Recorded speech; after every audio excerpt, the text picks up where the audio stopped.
Saya Ika Chandra dengan NPM akhiran 221.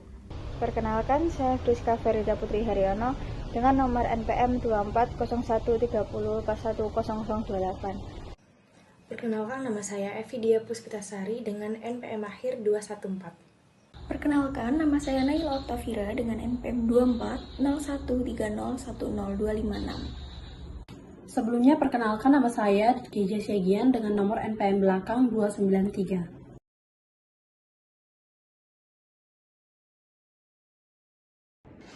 Pada soal ini saya akan menjelaskan tentang perhitungan nilai realisasi bersih atau NRV untuk produk meja yang sudah selesai.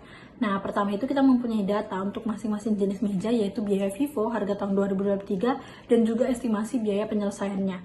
Kenapa kita tidak menggunakan harga 2022? Dikarenakan yang diminta itu biaya setelah 31 Desember 2022. Lalu, kita menghitung terlebih dahulu NRV-nya, yaitu dengan rumus harga 2023 dikurangi dengan estimasi penyelesaiannya. Sebagai contohnya untuk meja A, harga tahun 2023-nya adalah 500. Lalu biaya penyelesaiannya itu adalah 50. Maka NRV-nya itu adalah 450. Dan juga untuk seterusnya, setelah kita mengetahui NRV-nya, langkah berikutnya itu adalah kita membandingkan nilai NRV-nya dengan biaya FIFO. Nah, aturannya itu kita pilih angka yang lebih rendah antara biaya FIFO dan juga NRV. Lalu untuk meja A itu, biaya FIFO-nya itu adalah 470 dan NRV-nya adalah 450. Maka nilai realisasi bersih yang lebih rendah itu adalah 450. Nah, jadi nilai yang dipakai untuk laporan keuangan itu adalah nilai yang lebih rendah dari biaya atau NRV.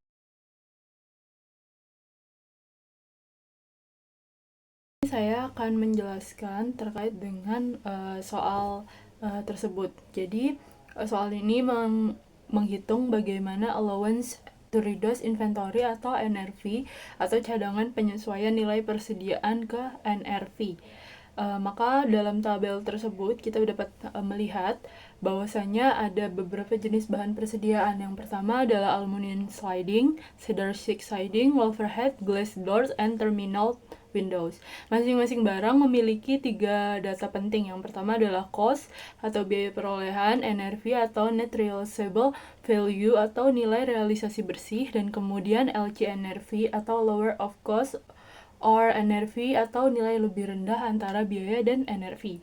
Nah, langkah 1, pertama kita menentukan LCNRV-nya dulu. Untuk setiap barang kita membandingkan cost dan NRV. Lalu pilih angka yang lebih kecil. Itulah yang kita catat sebagai LCNRV-nya. Nah, contoh ada aluminium sliding itu cost-nya 70.000, NRV itu 56.000. Karena 56.000 lebih kecil daripada 70.000, maka LCNRV-nya yaitu sebesar 56.000. Kita lakukan hal yang sama untuk semua barang. Kemudian yang langkah kedua yaitu menjumlahkan total setelah menentukan LCNRV untuk semua barang. Kita jumlahkan dulu total cost seluruh barang yaitu 408.000. Kemudian ada total LCNRV seluruh barang ada 392.800.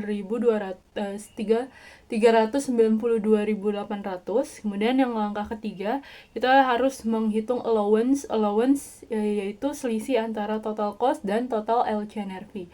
Rumusnya yaitu allowance sama dengan total cost dikurangi total LCNRV. Maka kita hitung allowance-nya sebesar 408.000, kemudian dikurang 392.800 menjadi 15.200.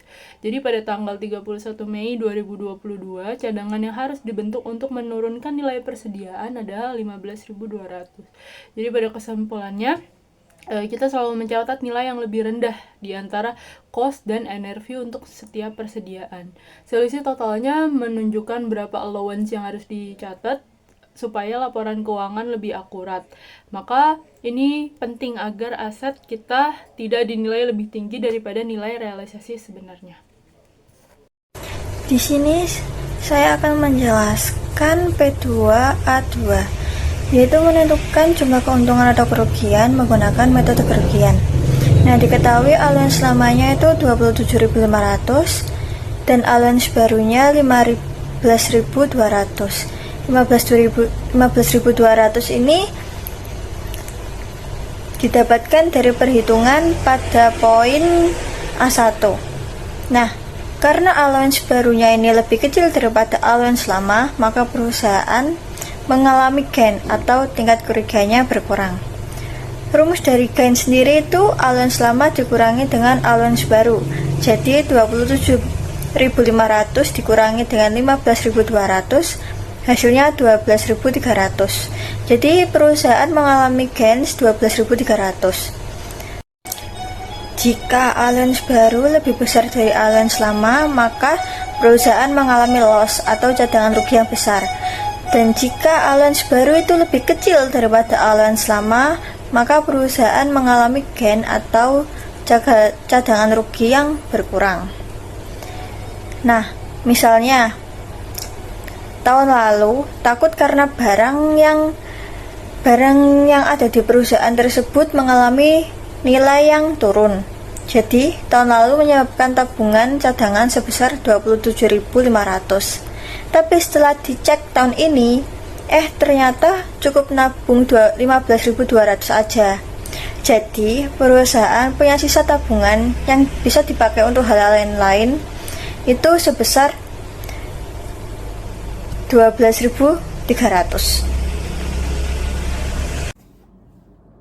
LCNRV digunakan untuk memastikan bahwa nilai persediaan yang dilaporkan di neraca perusahaan tidak melebihi nilai ekonomis yang sesungguhnya dapat direalisasikan dari persediaan tersebut. Hal ini merupakan suatu penerapan prinsip konservatisme yang menyatakan bahwa jika ada ketidakpastian tentang nilai suatu aset, perusahaan harus memilih metode pelaporan yang menghasilkan pengakuan laba yang lebih kecil dan kewajiban yang lebih besar. Seperti halnya dalam kasus Garcia Home Improvement, analisis item per item menunjukkan bahwa beberapa jenis persediaan memiliki nilai NRV yang lebih rendah daripada biaya perolehannya. Oleh karena itu, sesuai aturan LCNRV, perusahaan harus menulis turun nilai persediaan sebesar selisih antara biaya dengan NRV untuk item tersebut. Sesuai hasil perhitungan pada A1 menunjukkan bahwa nilai persediaan setelah disesuaikan adalah sebesar 392.800 euro dibandingkan nilai biaya historis sebesar 408.000 euro, sehingga diperlukan penyesuaian allowance sebesar 15.200 euro. Selanjutnya, pada pembahasan A2, karena saldo awal allowance to reduce inventory to NRV sebesar 27.500 euro, ternyata lebih tinggi daripada saldo yang seharusnya sebesar 15.200 euro. Maka terjadi kelebihan pencadangan. Akibatnya, perusahaan perlu mengakui laba sebesar 12.300 euro untuk mengoreksi allowance tersebut agar sesuai dengan kondisi terkini. Maka hal ini menunjukkan bahwa perusahaan tidak hanya harus mencatat kerugian ketika NRV lebih rendah dari biaya, namun juga harus membalikkan allowance jika kondisi pasar membaik dan NRV naik kembali. Selanjutnya, saya akan membahas tentang soal yang telah kita buat, yaitu PT Tani Segara mencatat pembelian persediaan sebesar 295 juta dan harga pokok penjualan sebesar 300 juta selama tahun 2024. Persediaan akhir terdiri dari apel sebanyak 100 unit dengan harga perolehan 2.500 per unit, jeruk sebanyak 150 dengan harga 3.000 per unit, dan wortel sebanyak 200 unit dengan harga 1.500 per unit. Diketahui nilai realisasi bersih atau NRV per unit masing-masing adalah apel 2.300, jeruk 2.800, dan wortel sebesar 1.400. Lalu, hitunglah A. Nilai persediaan akhir berdasarkan metode LCNRV, B. Persediaan awal tahun 2024, dan C. Rasio perputaran persediaan tahun 2024. Diketahui pembelian sebesar 295 juta dan HPP sebesar 300 juta. Lalu A. Ada persediaan akhir berdasarkan metode LCNRV, yaitu Apel harga perolehan sebesar 250.000, NRV-nya sebesar 230.000, lalu LCNRV-nya sebesar 230.000. Lalu jeruk harga perolehan sebesar 450.000, NRV sebesar 420.000, lalu LCNRV-nya sebesar 420.000. Wortel 300.000, NRV sebesar 280.000, lalu LCNRV-nya sebesar 280.000. Lalu total LCNRV dari semua itu sebesar 930.000. Yang B, persediaan awal tahun 2024, yaitu ada HPP sebesar 300 juta, ditambah persediaan akhir sebesar 930.000, dikurangi pembelian sebesar 295 juta, lalu totalnya 5.930.000.